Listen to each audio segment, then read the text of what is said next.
Welcome, everybody, and thanks for joining us on episode 64 of Health Talk with Dr. Kel. I'm Nikki Sterner, and today we are beginning a series on the effects of stress on the body and brain. Stress is defined as a feeling of emotional or physical tension. It can come from almost anywhere, including events or thoughts that make you feel frustrated, angry, or nervous. In small amounts, it can be a positive thing that helps you avoid danger. But today, a lot of people have chronic stress that may be harming their health. Stress can affect all your body systems, including musculoskeletal, tight muscles in the neck and shoulders, anyone? Respiratory, panic attacks and asthma attacks, cardiovascular, endocrine, gastrointestinal, reproductive, and the nervous system. Welcome, everybody, to episode 64 of Health Talk with Dr. Kel. I'm Nikki Sterner, and today begins a short series on the effects of stress on the body and brain. So this week we're going to discuss that, and then next week we're going to follow up with mood boosters, your happy hormones. I want to welcome Dr. Kel to the show. Hi, Dr. Kel. Hi, everybody. Hi, Nikki. Hi. Thanks for joining us every week to teach us, the ways of healthy living. Thank you, Nikki. I enjoy it. It's part of my weekly fun. Yes. So before we get started about the stress, let's do a quote of the day. And that is, "My reality and your reality may not be the same in the same circumstance." And that is by the one and only Dr. Kel.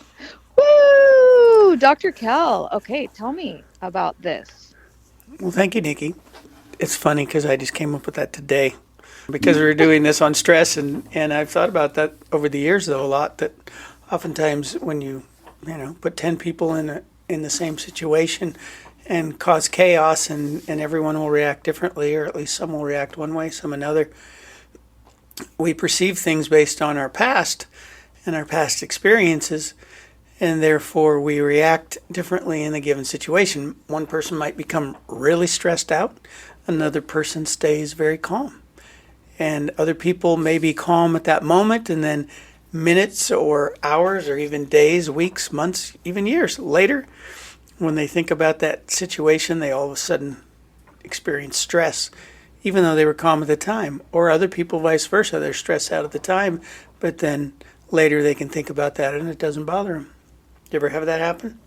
That is so true. Yeah, sometimes like you're triggered right away, or someone is, you're seeing it, them being triggered.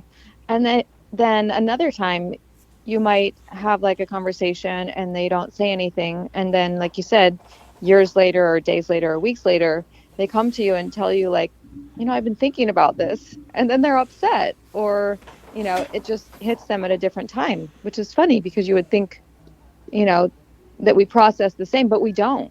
We don't process the same. Are there things, I know that I can say there are for me, but are there things with you that maybe still happen 20, of course, you're still a young woman compared to me, but things that happened 10 years ago or 20 years ago that every now and then it pops into your head and kind of runs through your mind over and over for a little while, and it oftentimes for me they tend to be more negative things than they are positive things, which is sad to say, but it's true. What about you? Yes. In fact, this is going to sound funny, but one time I was reading lines. This is like one of my one and only like really cool actor experiences, but I was reading lines for Laura Linney with Tom Hanks because she was busy on another project. And so they just needed a reader to fill in with him while they were filming his scenes. And it was like a crying scene. So I was like sitting in a chair as they were filming him. It was like he was walking into a bathroom and then he came back out. I was like preparing emotionally for the scene. And, when you cry, sometimes you make like noises. But as an actor, you're not supposed to like make those noises in between the lines because it messes up his lines. And so I was like doing the lines and, your nose is like running and you're like stuff like that. And then like the assistant director like came over like as soon as they cut and he was like, "Okay, like you can't make those noises." And I was like so embarrassed. It was so embarrassing. And so sometimes I still think about that and I'm like, oh my gosh, I was so green. They call it green when you're like brand new, but you're like, you know, super excited to do things, but you don't know everything yet. And so I think about that and I just cringe because I'm like, oh my gosh, that's so embarrassing. Of course, I cleaned it up the next couple takes, but it was still like, oh, like head slap, like, oh my gosh, I did that. Whoops. What did Tom do? Oh, oh, he was a professional. He didn't care about it at all. I'm sure he's used to like doing multiple takes, you know, for whatever they need. And it wasn't a big deal. But for me, you know, I was like, oh my gosh, You were so embarrassed. embarrassing. Yeah. Yes. And that still hits you now and then. And when you think about it, it doesn't make you feel good, right? No, no, it's just so embarrassed. I still feel embarrassed about it, but I'm like, I know, like nobody thinks about it now but me. Right. So it's kind of ridiculous to even care. And we all do Because those things, right? yes, We go, yes, we do. we run on and on and on in your mind. If you try, I'm sure, I know if I tried, I could probably come up with dozens of experiences where it devastated my self-esteem or Yeah. made me feel bad about myself, like you say, embarrassed or frustrated. Do you have any that stick out? Oh, I've got so many. I don't think I could pick one. Because of what we're talking about today, I don't want to go there. I made you go there. I'm sorry. But Oh you're no. laughing, which is a good thing Yeah. because we're going to talk about next week, the mood boosters. And when you laugh, you do cause an endorphin release. So that's good that you laughed. So you followed Yeah. it up with the negative with a positive. And that's kind of what we're doing today. And next week is starting out kind of with the negative and then moving on to the positive.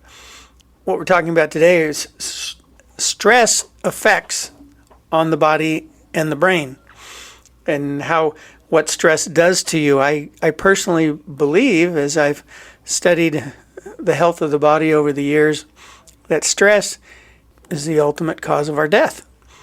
That it causes such an extreme influence on our body that eventually it causes it to break down and not work anymore.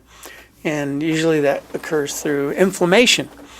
And that inflammation then leads to all these diseases that eventually end our lives. So keeping your stress in check is extremely important, and we're going to talk about that today. Here in an article called Stress Effects on the Body, and we'll have that in the podcast notes and the link there to this article. It says stress affects all systems of the body, including the musculoskeletal, respiratory, cardiovascular, endocrine, gastrointestinal, nervous, and reproductive systems. So virtually all of us, the entire part of us is affected by stress. And stress, from a certain perspective, is actually good for us. It's a protective mechanism. When we refer to stress, it basically, what would be your definition of stress, Nikki? Like anything that puts you like in an uncomfortable state or worries you, like anxiety, just like anything that makes you uncomfortable. Would you say depression is a part of stress, or is it? Yeah. Yeah, I see depression as kind of an after effect of the stress. Because there's chemicals, hormones, especially adrenaline and cortisol, along with others that this is all related from the time you're born. These are all learned responses. And sometimes we're in a situation which is new to us, and so we don't have an old experience to relate to it, and that in and of itself causes more stress. But if you think about it from the time you're born, and it probably occurs in the womb as well, I imagine even the fetus can feel fear and reacts to the mother's feelings as well, and her emotions as the baby's growing inside. And obviously as it reaches a point to where it's able to feel or hear sounds, it's in fluid, and when you're underwater you can hear sounds, right? You hear noises actually quite well underwater. Same kind of thing, the baby in the womb can hear all those outside noises. I've often thought of how a baby reacts when hears parents or the mother and father arguing, fighting, things like that. All those things begin in the beginning, and everything we go through from, let's say after we're born, and everything, all the interactions, all the voices, all the things all the five senses that are occurring, create all this understanding of our world, and then they lead to how we react today in a given situation, whether we're a child or an old person, again, in the same situation, a child's going to probably react to a circumstance or situation and have a stressful experience differently than an old person might. An old person might sit there and go, like me, and go, I've already been through that how many times and seen that occur, and it's just kind of expected now. And it may be a very negative event to a young person who's never had that experience. And so that stress, that adrenaline and cortisol that kick in, that brings on the anxiety feelings, the fear feelings, the anger feelings, and then as you come down off of that, then can be that depressed feeling. Do you ever react in a certain way? Like, for instance, the story you just told sounds pretty cool, by the way, to have got to meet those actors and actresses. But at least to me, I don't know that I really know or met that many famous people in my life. But, oh well. Either. When you're talking about that situation that you brought up, you felt embarrassment afterwards. I mean, does that embarrassment, did that lead to feelings of depression at all? Not necessarily just from that. I go through my ups and downs, just like a lot of people do, but I wouldn't say it was like depression. It was more like the adrenaline rush of, performing, and then like the letdown of, there's like a tiredness afterward. Just like, because everything's a level 10, and then when you're done, it's like, whew, I just need a few days to recuperate. Well, and it's interesting you say that, because that is exactly what happens under a stressful circumstance. You get these chemicals, these hormones, especially in an event, and if you compare it to, a stressful situation can be many different things, right? It could be a fearful situation where you're in danger of your life or afraid for your life, to competing in a sporting event, like you say, and you're there performing as an actor, and that in and of itself is stressful because you're wanting to do the best you can and all that, and want it to turn out well. And depending on the result, whether you're in a life-threatening circumstance, let's say you survive the life-threatening circumstance and nothing happens to you, you don't get hurt. Well, you're going to have that huge burst of chemicals hitting your brain and your nervous system, and then all of a sudden that's depleted, and if you don't do anything to get the good happy hormones coming in, you can feel very depressed, very tired, very weak, and that can lead to the chronic inflammation that occurs in our body, and we'll talk a little bit about that, what's going on in the body under stress. Same thing with sporting. If you win the race, it's great. What do you mean? Oh, yeah. Yeah, you're let's say you're running a race against 10 other people. Only going to be one winner, and depending on your attitude, if you're the winner, everybody's cheering for you, great, and that adrenaline rush and all the good happy hormones are kicking in too because you just won and everything's wonderful and you're on a high for a while. And you go away feeling great. Depending on who you are and your personality, if you're just intense about being first and feel like a failure if you don't get anything but first, you're going to have a huge letdown, right? Even if you got second place or third place.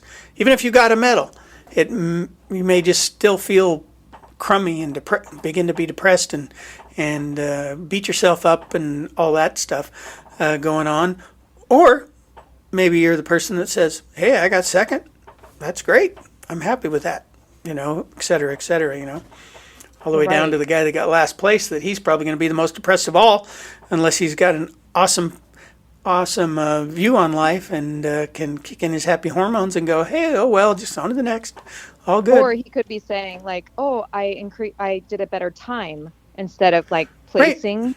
Right. Yeah. I mean, there's many different things people are going to do and say and react to in those circumstances. Some, even the winner, someone who beats themselves up all the time, even the winner might say, I didn't beat my time. I didn't, that wasn't my fastest time. Right? Yeah. The weather conditions could be bad. Yeah. Anything. Yeah. Or you could be the person that came up with all excuses for why it didn't work out. Yeah. I mean, you can go on and on and on. But what's going on in your body when this occurs? What's really happening? And I'm just going to mention a few things, how detrimental this stress and how you react to the situation that's so significant, and how the body reacts, how your brain reacts to a stressful situation. And anything can bring on that anxiety. Anytime you're just out among human beings, you can have anxiety, right? Simple conversations bring certain people anxiety, and all the other things we discussed. But what's going on in your body? What really happens? Well, you that adrenaline and the cortisol, as they affect everything, they cause all your muscles to tighten throughout your body. And a lot of people who are dealing with chronic stress every day, I mean, some people, they get up in the morning and they just go to work. And just going to work and being with all these people, sometimes you go to work and maybe you're not the person in the community. I know since COVID, a lot of people stopped going to the office. I imagine stress levels have actually declined significantly during COVID because of that. Being in an office with dozens or hundreds of people can be a wonderful experience for people, or it can be a very stressful experience for people. Kind of like high school. You know, you remember going to high school and it seems like everybody, you're the popular person and everybody's saying hi to you and treating you wonderful, or you're the one that kind of walks along the hall and you're lucky if anybody says hey. And you know, that wide range there and how it affects you. But if you're dealing with stress and you're a person who has a hard time coping with stress, you likely will live a shorter life because you increase the inflammation throughout your body, the high levels of hormones that occur under the stressful circumstances cause ill effects on your organs, ill effects on your muscles, ill effects on your nervous system, and ill effects on your brain. Like, for instance, chronic stress causes muscles in the body to be in a more or less constant state of guardedness. So they're always tight. You know, I can really tell when someone comes in to see me as a patient. I'm doing adjustments on the spine. They have a hard time relaxing and letting go so that it help manipulate the joints. And when I can get them to relax, everything goes in smoothly. Sometimes we'll do the muscle work just to get all those muscles to let go so then we can better do an adjustment. And by the way, those adjustments and that muscle work help release the good, happy hormones. So see your chiropractor. Get those happy hormones improved. But we'll talk more about that next week. Dr. Tell, what did you say? What all is affected? The muscles, the nervous system? Everything. Musculoskeletal system, your lungs, the respiratory system, heart, and your blood vessels, your cardiovascular system, the endocrine system, which is the system that actually produces all the hormones, different glands in the body, and we'll talk more about that in the next podcast. Let's see, the gastrointestinal system, your stomach and your intestines, your nervous system, so all the nerves throughout your body, everything going down from your brain down your spinal cord out to all your organs and hands and feet, etc. And your reproductive system is affected by stress. So let's just kind of go through this list. So there's a little bit about the muscles. You can possibly be guarding under the muscles. Your lungs. Studies show that acute stress, such as death of a loved one, can actually trigger asthma attacks, rapid breathing, or hyperventilation. Some people are prone to panic attacks. Have you ever had a panic attack? No, I don't think so, but I've had stress, just not a panic attack where you like start breathing like rapidly and that thing. Hyperventilating and just feeling like you can't get enough air, can't think straight, and just can't relax. So I can't say that I ever actually would call it or say that I'd officially had a panic attack, but I've been around people that have had panic attacks, and you know that's when you get a paper bag or have them breathe into a bag. So basically they're breathing more carbon dioxide into their system and helps slow the breathing down and helps them calm down. So, you know, the leading cause of death that we've talked about before in the world is, and especially in the United States, is cardiovascular disease. More people die of cardiovascular disease than anything else. Number one cause of damage to the cardiovascular system is stress. You know, we always talk about the cholesterol. Well, what's causing the increase in cholesterol? Stress. Stress causes your liver to produce more cholesterol. I think one of the most important things that we can do is begin to learn of ourselves and recognize when we're dealing with stress. Recognize those moments. Oh, I'm feeling anxious. Oh, and depress is a follow-up feeling of these hormones occurring and then being depleted, and then you feel it down. So it's so important to, if you've reached a point of depression, of course everybody can feel depressed for a few moments or minutes, but if it's ongoing, you just have a day where you just can't get out of that depressed state. We're going to talk more next week about how you do that, but I was just wondering, I was thinking about how you said cardiovascular disease, stress is the number one damage. It increases your cholesterol. So I was thinking, like, in my mind, okay, so when I get stressed out, sometimes I don't even realize I am, but I start eating more chocolate or something that's going to make me, it's almost like numbing or something. Well, it's interesting you mentioned chocolate, because chocolate actually does cause your body to release some of your happy hormones. And again, we'll get more into that next week. So dark chocolate and just regular chocolate, both can do that. Dark chocolate's a little healthier for you, but doesn't taste quite as sweet. As we get in, you don't even realize that you're in that stressed out. Like you said, like you should learn to recognize when you're in the stressed out phase. Sometimes you're just like so wrapped up in it that you don't realize it until like you've had a night to sleep on it, and then you wake up and go, oh wow, look what I did. Exactly. You're right. And you think about when you feel stress, it's triggered by different things and triggered by different things in different people. And stress can build. If you're in a given, for instance, I have a hobby of working on cars and collectibles, collectible cars. When I work on those cars as a hobby and can find it to be a stress reliever, however, it can also be adding to my stress when I go to fix something or change something or paint something, or and I go to do it, and ultimately it doesn't work out, or it doesn't function the way I initially intended, and then if I got to do it over and over and over again, the stress builds, and as I begin to recognize it now, today, as I get in those kinds of circumstances, I've realized the best thing for me to do if I complete a task and it didn't work is to, depending on if I immediately get the answer to the fix, then I would continue to do it. But if I don't have an answer, best for me to just walk away. Because if I keep pounding on that bent nail, trying to straighten it out right there, instead of just taking out the nail and putting in a new one, if that's an understandable example, I many times, not uncommon, I just keep pounding that bent nail, thinking I'm going to get it straight, bend it back out straight, pound a little more, and it just keeps bending until finally it breaks off. My point being is that I've learned that if I keep going down that path, when I'm not sure of how to fix the problem, it just adds to more anxiety, stress, and eventually depression. And so, but if I walk away, think through it more, maybe discuss possibilities with other people, call other experts like I have done with the cars, and try to look and figure out the answers with people who know better than I do, ultimately it ends with completing the job and getting it done, and works out, and it's great again. Yeah, like a clear perspective on it. Yes, so you walk.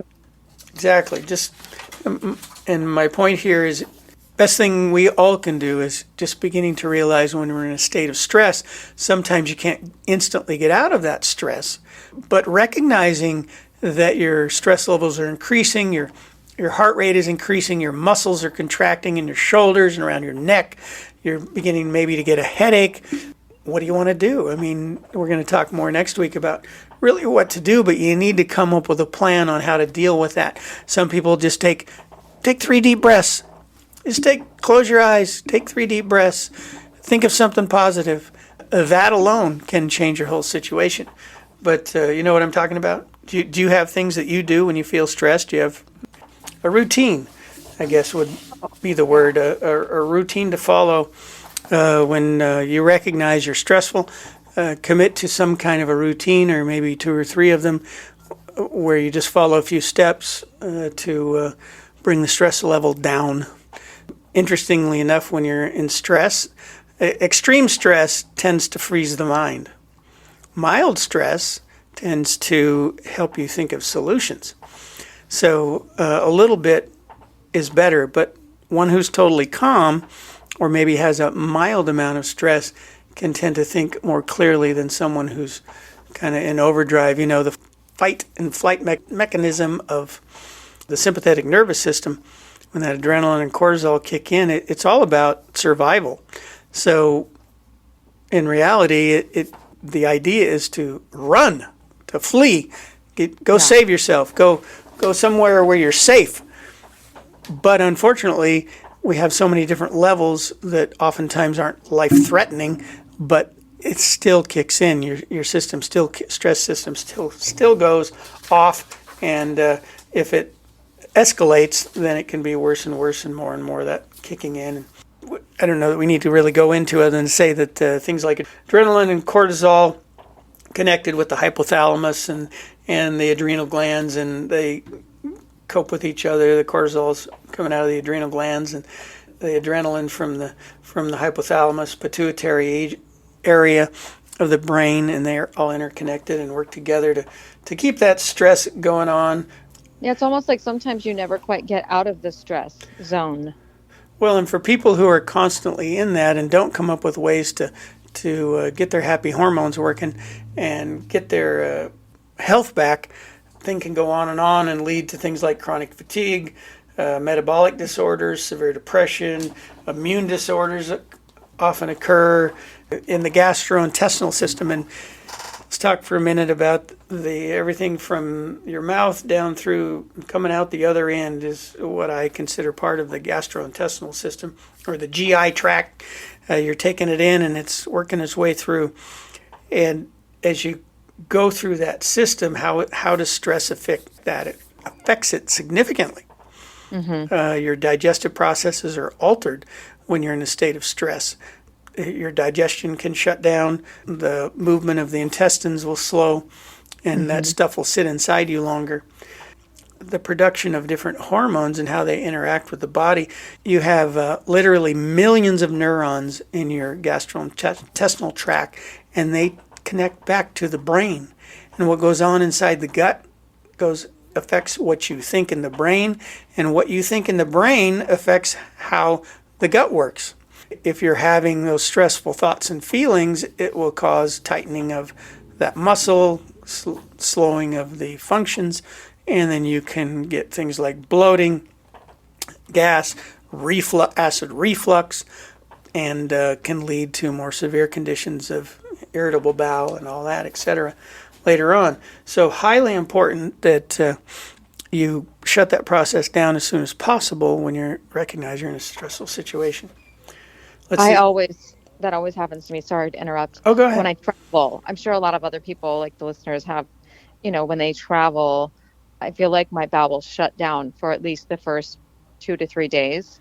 And then all of a sudden I'm like, oh my gosh, I haven't gone to the bathroom. This is not normal. And then I have to usually take something to help restart them. And that's emotional. That is totally emotional. Yeah. So those are circumstances where possibly you could come up with some routines to put yourself through as the trip begins. You might find that changes. Is that something we're discussing next week? Yeah, we're going to go over some routines along with basically about how to get your happy hormones working and shut down the stressor hormones. I just wanted to mention too, I always like these little tidbits in some of these articles where they say, contrary to popular belief, stress does not increase acid production in the stomach, nor cause stomach ulcers. Stomach ulcers are caused by bacteria. And as we've mentioned previously in other podcasts, that bacteria grows when your acid levels are not low enough or they're too high. So the bacteria is allowed to grow because it will not grow when the acid levels are normal. So when you take antacids, that can lead to ulcers because you're raising the pH in your gut, which might help if you're burping things up into your esophagus, so it reduces the burn in your esophagus, but now it allows the bacteria in your gut to grow, and that bacteria starts eating away at your intestinal wall, causing ulcers, causing sores. So Yeah, because you think like, oh, I'm so stressed out, my ulcer's acting up. Exactly. The But stress that's not also true. can affect your direct assimilation of nutrients that are in your stomach going through your intestines as they're absorbed in the small intestine where the majority of absorption occurs. If that muscle is not relaxed and functioning normally, it can keep you from absorbing the nutrients well, and then they just pass through you and move out. So chronic stress, even though you may be eating right, and eating right will help you deal with your stress better. If you're dealing with chronic stress, your emotional system is messed up. So you need to deal with your emotions. I would say in combination, when we have a patient come in here and we evaluate them, we look at, what's their major problem here? Are they dealing with a lot of stress? If it is, we need to work on their emotional issues first. If they seem to be okay with their stress levels, but they're still having gut issues, then we're probably going to work on their nutrition first. If they're coming in with aches and pains and body issues or injuries, then of course we work on the physical first and add the nutrition and see if the emotional thing is there. But that chronic stress thing requires emotional help first. Make sense? Yeah. Oh, yeah. Yeah, totally. I was just thinking about when I first came in to see you guys. I was getting adjusted by you, and you were like, you should really think about the emotional release technique. Probably because I was talking to you about things, and you were real. Oh, you have a lot more going on here. Yeah, Yeah. no, it sometimes I can recognize in people that is part of the problem, and even with musculoskeletal pain, those can be uniquely tied to emotional stress as well. I mean, it's always kind of people always seem to say, "Oh, I carry my stress in my shoulders." Well, Mhm. guess what? We all do. We're feeling Yeah. stress, it tightens the muscles up around our neck and our shoulders. Why does that occur? It's kind of like a cat who's afraid and the hair stands up on its back. That is actually causing by their muscles. Basically, it's putting them in a mode, I'm ready to run if I need to. Yeah. Yeah, this article goes on too about specifics of different organs, how it affects men, how it affects women, how it affects your pregnancy. Specifics there. I don't know that we need to go into those things, but it can affect your ability to get pregnant. It can lower a man's sperm count. It can cause menstruation problems in women and affect you during menopause. Go on and on and on about those kinds of things. During pregnancy, it can even cause people to miscarry. So, Oh, yeah. Yeah, they say that. Like you have to be careful. Like if you're having some issues with bleeding or that type of thing while you're pregnant, they'll be like, okay, you need to be on bed rest, or they'll take away a lot of your stress by yep. just keeping you in a bed. Yes, and so that's what we'll go into more about in the next podcast. And well, I hope this podcast on stress has been helpful and help you to better recognize personally when you're feeling stressed out. Please listen to the following podcast, podcast 65. Is Yes. that Yep. correct? Podcast Next week. 65 up on boosting your mood and your happy hormones. We'll talk more about those issues and what you can do. So first, recognize it. Begin to focus on thinking, am I stressed? When do I feel anxiety? When do I feel fear? When do I feel upset about things? And then sit down and think about it. What am I going to do when I feel that way? And we'll talk about that next. That was a great summary. Thank you, Dr. Kell. I was just thinking through all the different systems we covered and how your body reacts, and that was perfect. So thank you for educating us on that. And I'm really looking forward to next week when we discuss our happy hormones and how to, you know, recognize and not correct, but yeah, a Alter, solution. alter, Yeah, improve, or boost. We're going to improve. say Yeah, exactly. Boost. boost your Okay, mood. Get boost right, your mood. boost your Excellent. mood. Turn off the stress. Yes. Thanks for listening, everyone. We hope you learned something today. And if you did, please share it with a friend or family member. Thanks everybody for listening. Bye bye. All right. Thanks. Bye bye. For questions or comments, please email us at healthtalkwithdrkel@gmail.com. That's DRKELL@gmail.com. You'll find the lowest prices on standard process whole food supplements at holistichealth.standardprocess.com. As always, we recommend you seek nutritional advice from a qualified healthcare professional before starting a supplement program. And for natural and organic health and hygiene products, see our sponsor's website at oceanbaynaturals.com. While we make every effort to broadcast correct information, we are still learning. We will double check all facts, but realize that medicine is a constantly changing science and art. One doctor may have a different way of doing things from another. We are simply presenting our views on how to live a healthy lifestyle that will be as evidence-based as possible. We welcome any comments, suggestions, or corrections of errors. We take no money from drug or device companies. By listening to this podcast, you agree not to use this podcast as medical advice to treat any medical condition in either yourself or others, including but not limited to patients that you are treating. Consult your own physician for any medical issues that you may be having. This entire disclaimer also applies to any guests or contributors to the podcast.